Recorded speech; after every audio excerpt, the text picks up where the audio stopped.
Hey everyone, Matron here, bringing you another Starcraft 2 commentary.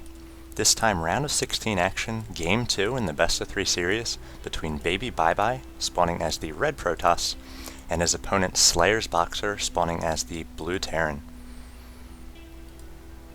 So again, this is all part of the GomTV pre-GSL All-Star Invitational, as they invited a lot of top players from the first 2 GSL seasons to participate.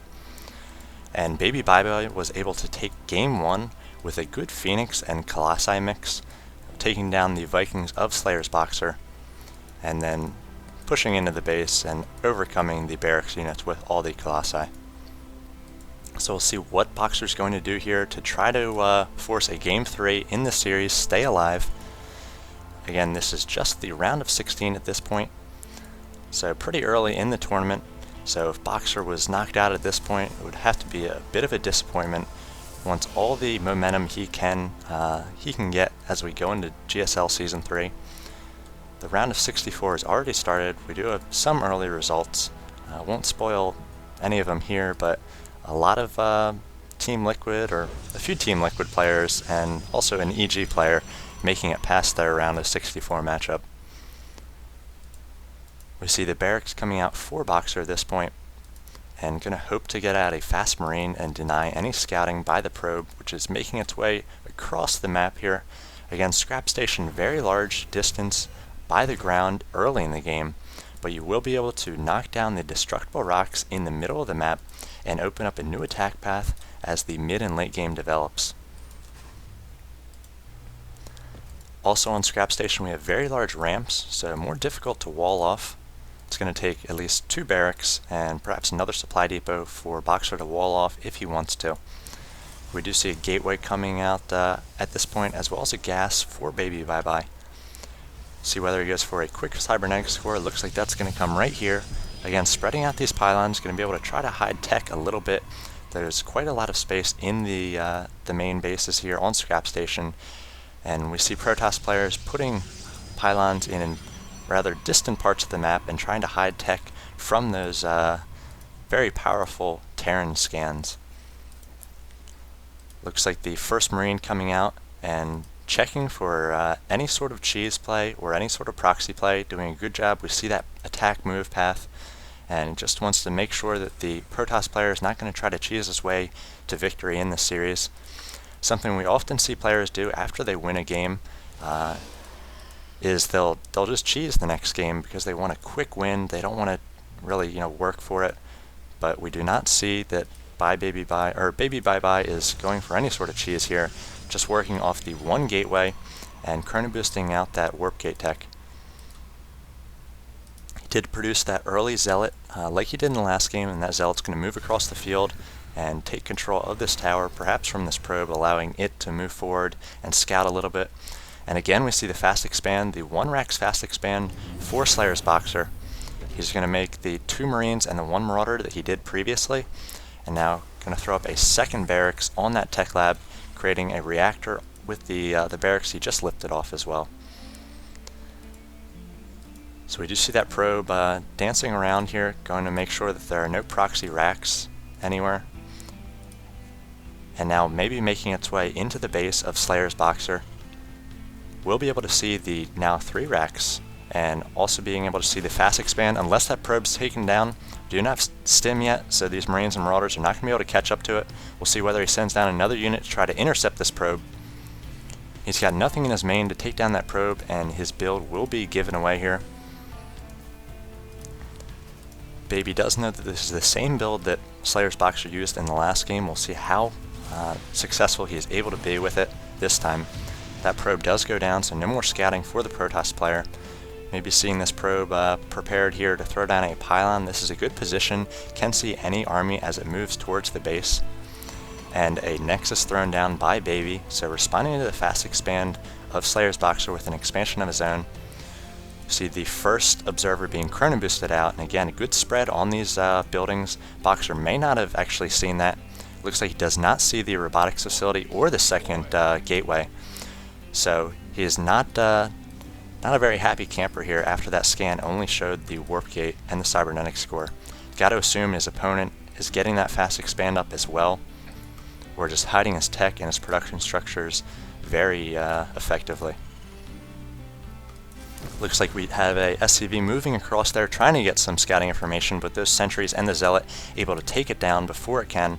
The Observer moving into the base of SlayerSBoxer are going to be able to see this fortified position with the bunker. And a lot of units coming out for SlayerSBoxer at this point. If we look at the Army tab, 600 to 350, but with that Warp Gate tech complete, we will see Baby being able to warp in units at a moment's notice if he needs. The pylon being placed there, like I said, it might be, and you can warp in units about halfway between the two bases, or at least a third of the way there, using this energy from the pylon. 2 observers on the map now, so totally naked is SlayerSBoxer, knowing, or his opponent knows exactly what he's going to be doing. And it looks like he is getting up the factory and the starport, preparing a reactor perhaps for that starport. We'll see whether he starts making Vikings early again, and whether Baby transitions into Phoenix as well. We do see the robotics bay coming up, so Colossi will be part of the equation here, and 1 Stargate going down for Baby. We did see 2 Stargate in the last game, and here's another 2 Stargate, so both players doing the same build, so it's going to come down to SlayerSBoxer trying to micro those the Vikings, and maybe using a few more Marines to control the Phoenix numbers. He is getting out Medivacs first, so a good change there. These Medivacs are going to be able to gain energy, and he may be ready to push through the middle before his opponent can get up any sort of Colossus and get up the extended thermal lance. He does have stim complete for these units, so now would be a good time for him to push. The Observer is in position here, so it's going to be able to see these units push out. Army tab 1200 to 400, so we see Baby just teching up, and that's one of the disadvantages of this build, getting all those Stargates out, as well as the robotics facility and the robotics bay. That's a lot you are sinking into tech structures early in the game. And around the 9-minute mark here, it looks like Boxer may be trying to push out. See the factory scouting here. It is on a patrol, so it's going to be able to see anytime these destructible rocks do go down. Observer trying to find the army of SlayerSBoxer. Looks like SlayerSBoxer is preparing a command center here, so again trying to macro up, but I'm not sure this is a good idea. He should possibly push out here with the stim and with the Medivacs before his opponent can get Phoenix up and get out these Colossi. We see 1 Colossus out right now, and we see the extended thermal lance about 2/3 of the way done. The Phoenix about to pop as well. We see concussive shell and the combat shields coming out for SlayerSBoxer, as well as a few Vikings, but these Vikings are not going to be any match for the Phoenix as long as they keep getting produced here. 3rd and 4th Phoenix on the way. See these Vikings now moving out, perhaps to get a little more scouting information. And they will move possibly into the main or between the 2 bases of Baby. They are going to see this Colossus, and they could take it down. The Phoenix are not in good position, and there are only 2 Phoenix out right now. If the Vikings quickly switch to those Phoenix, they could take them down. Focusing down those Phoenix, able to take down 1 Phoenix, able to take down... and then they're not going to get the 2nd Phoenix, as 2 more Phoenix are popping out of that Stargate. They do actually get a 2nd Phoenix. Now 2 on 2 here. We'll see which of these units is more powerful in these small numbers. 1 Phoenix versus 1 Viking. The sentries could come up here and assist this Phoenix. The Viking doing its best to kite backward away from these sentries and trying to get a few more shots on the Phoenix before it dies. But we do see that the Phoenix able to rule the air at this point, and more Phoenix coming out for Baby. They're just going to be strong support for these Colossi. And again, no Stalkers, just early sentries to gain a lot of energy. They are all at 200 energy at this point. And then Zealots, Colossi, and Phoenix pushing across here. See the units of SlayerSBoxer getting into position. There are 2 Medivacs on the field, as well as 4 Vikings. Those Vikings are going to try to take down the Phoenix here. If we look, there are 3 starports now for Boxer, so producing Vikings off of all of those. 4 Vikings in production. He wants to make sure he can keep a check on those Phoenix numbers. There are 4 Phoenix on the field, another 2 about to pop from those Stargates, and SlayerSBoxer has a planetary fortress thrown down right here. The Observer does know about it, so we may see Baby throwing down a 3rd. It looks like he may take the gold expansion here. This factory keeping an eye on these rocks. SlayerSBoxer does see those go down. Now the position of the army going to change here for SlayerSBoxer. Going to prepare with those units behind this destructible rocks. We do see the Phoenix being pulled back until they have the advantage. We see 6 Phoenix on the field right now compared to the 8 Vikings. So Vikings being produced at a rate of 4 compared to the Phoenix at a rate of 2. Both with similar build times, 42 game seconds to the 45. We'll see whether Chrono Boost is being used on those gateways. It could keep the Viking numbers high, and just more and more Colossi coming out as well. So both players macroing up, just kind of pushing back and forth at each other. See the Army tab, 4,500 compared to the 3,700 of the Protoss player. See SlayerSBoxer searching for those Phoenix, trying to take them down. And needs to kite backwards away from this Phoenix, try to focus them down. Checking out the Phoenix numbers, there are 7 on the field right now compared to 9 of those Vikings. So the Vikings coming out 4 at a time, able to own the air. We see the Colossus being pulled back by BabyByeBye, so they're doing a good job keeping those safe from the Vikings. And now BabyByeBye might have to get out a few Stalkers to try to take down the Viking numbers. He's still producing Phoenix, but I think with those Vikings doing a lot of damage to the Phoenix numbers, they will have the advantage at this point. As we see, there are 12 Vikings compared to just the 6 Phoenix, and these Stim Marines and Marauders can quickly take down Phoenix as well. And once these Vikings take care of the air of the Protoss player, they're just going to focus down those Colossi, so powerful against those armored Colossi, doing 28 damage per shot. See a Ghost Academy on the way for Boxer, as well as an engineering bay, so working on some upgrades for the barracks units. He already has the +1 weapons. So we see these Phoenix again in the center here, trying to lessen the numbers of Phoenix. Vikings pushing across here, hoping to catch a Colossus. At this point, with 16 Vikings on the field, they could even just one-shot a Colossus.